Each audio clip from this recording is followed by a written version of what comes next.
Guddisa Islaamaa, leenjisa ilmaanii, kunuunsa daa'imman diyakaa.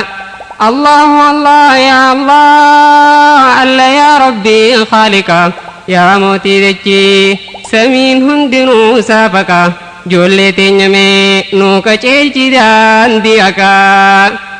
Alhamdulillahi Rabbi yaa kan dhumne faaruun isaa, rizqii nuu kanneen ilmaanii nu gammachiisa.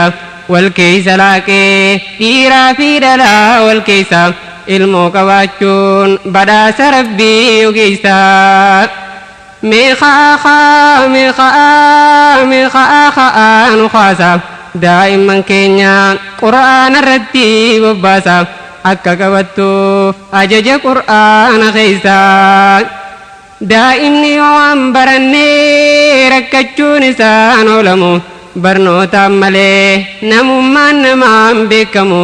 Gammachuun namaan barnootaan malee hin argamu, ijoollee teessaniif itti yaadamee himinamu.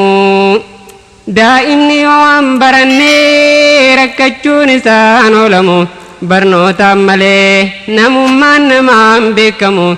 Gammachuun namaan barnootaan malee hin argamu, ijoollee teessaniif itti yaadamee himinamu. Allah Allah ya Allah, Allah ya Rabbi khaliqa, ya mootii dachee samiin hundinuu saafaka. Ijoollee teenya mee nuu qaceelchi daandii hakaa. Daa'imni yoo baratee barnoota isaatiin ni lola, firaa fi diinaas addaan baafateeti bula.